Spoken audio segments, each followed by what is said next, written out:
Indica গ্রন্থের রচয়িতা কে? Answer কি হবে? মেগাস্থিনিস বলে কি? মেগাস্তিনিস। আর ফাহিয়েন আর হিউয়েন সাং এই দুজনের বইয়ের মানে বুকস এর নাম কি জানা আছে?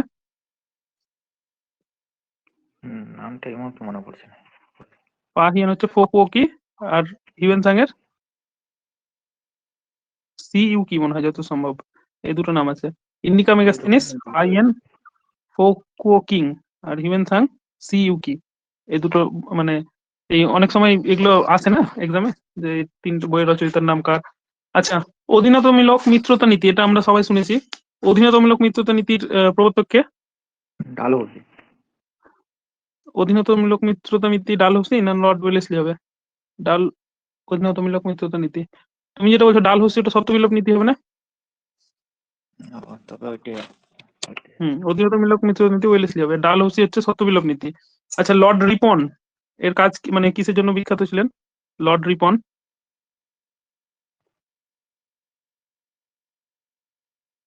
লর্ড রিপন হচ্ছে ওই সময় লর্ড রিপন আর লিটন এই দুটোর নাম তোমরা জেনে রাখো। বিভিন্ন সময় নাট্যাভিনয় নিয়ন্ত্রণ আইন বা এইসব যে আইনগুলো করেছিল 1876 এর দিকে, এটা লিটন লাগিয়েছিল, ঠিক আছে? তো লিটন এইসব নাট্যাভিনয় নিয়ন্ত্রণ আইন বা এইসব আইনগুলো করেছিল, আর লর্ড রিপন আর সেই কি জিনিসটাকে তুলে দিয়েছিল ভার্নাকুলার প্রেস একটা, ওইটা কে ছিল একটা? ভার্নাকুলার প্রেস অ্যাক্ট এই সময় হয়েছিল, লিটনের সময়। হুম। আর রিপনের সময় সেই জিনিসগুলোকে উঠিয়ে দেওয়া হয়, উইথড্র করা হয় 78 এর দিকে। আচ্ছা, সংবাদপত্রের মুক্তিদাতা কাকে বলা হয়? রিপনকে। লর্ড রিপ না, সংবাদপত্রের মুক্তিদাতা বলা হয় চার্লস মেটাকাপ। মেটাকা। সংবাদপত্রের মুক্তিদাতা বলা হয় চার্লস মেটাকাপকে। আচ্ছা, মুসলিম লীগ কত সালে প্রতিষ্ঠা হয়? মুসলিম লীগ 6 1906। কে কে প্রতিষ্ঠা করেন? মুসলিম লীগ ঢাকার নবাব সলিমুল্লাহ মেহেদী সলিমুল্লাহ উদ্যোক্তা ছিলেন, আরো আরো 2-3 জন ছিলেন, ঠিক আছে? মহসিন মুলক আলিগড়ের এই 2-3 জন মিলে করেছিল, কিন্তু ঢাকার নবাব সলিমুল্লাহ ছিলেন তাদের মধ্যে অন্যতম। আর প্রথম পৃথক পাকিস্তান রাষ্ট্রের গঠনের দাবি কোন সালে করা হয়েছিল মুসলিম লীগের তরফ থেকে? আলী জিন্নাহ করেছিল।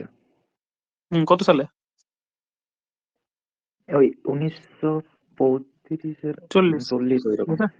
ডাইরেক্ট অ্যাকশন প্ল্যান, এটা যেটা পাকিস্তান মানে একটা করেছিল মুসলিম লীগ বাংলাদেশ মানে ওয়েস্ট বেঙ্গলের বিভিন্ন প্রদেশে, মানে দাঙ্গা টাইপের সৃষ্টি হয়েছিল ডাইরেক্ট অ্যাকশন প্ল্যানের জন্য। এটা কত সালে হয়েছিল?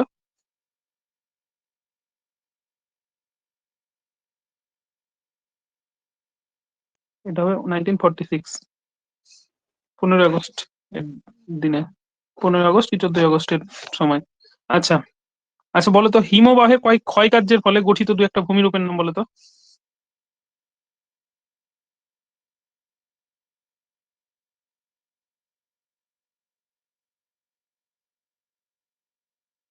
হিমবাহের ক্ষয় কার্যের ফলে গঠিত দু একটি ভূমিরূপ।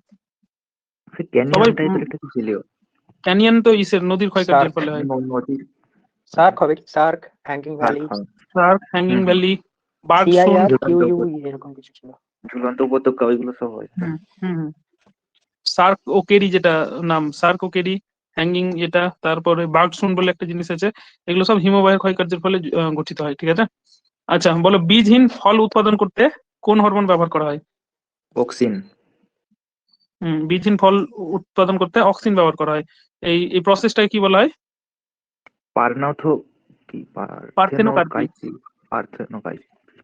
Parthenocarpy.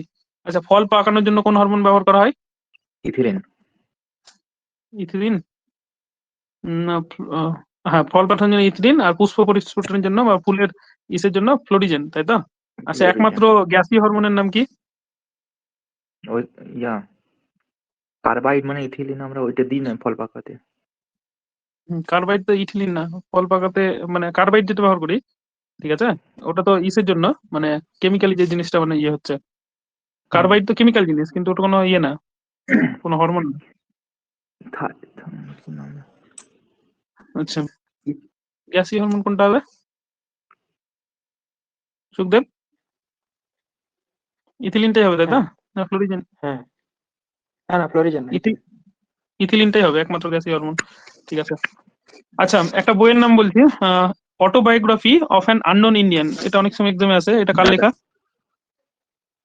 Autobiography of an unknown Indian, Nirad C Chaudhuri, ঠিক আছে। হুম হুম আচ্ছা, সিয়াচেন যে হিমবাহ বলি সেটা কোন রেঞ্জের মধ্যে পড়ে?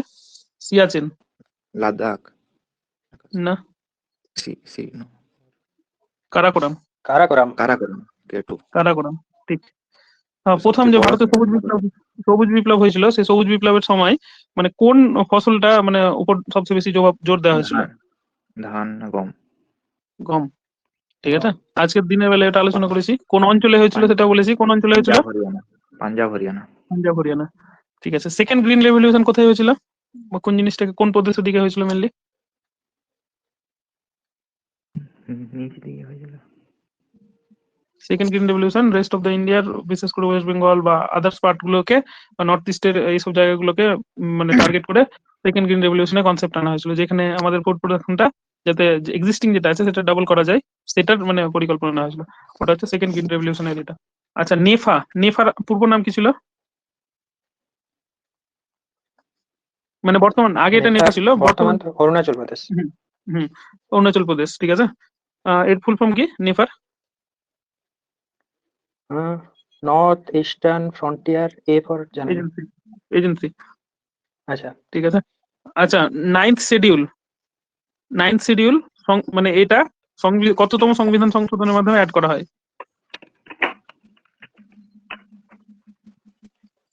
নাইস।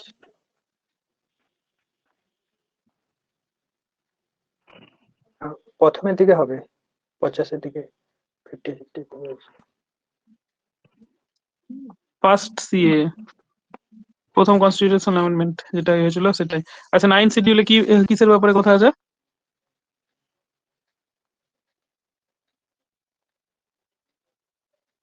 ল্যান্ডের ব্যাপারে। এই জিনিসটা তোমরা জানো তো, আচ্ছা, ল্যান্ডের ব্যাপারে।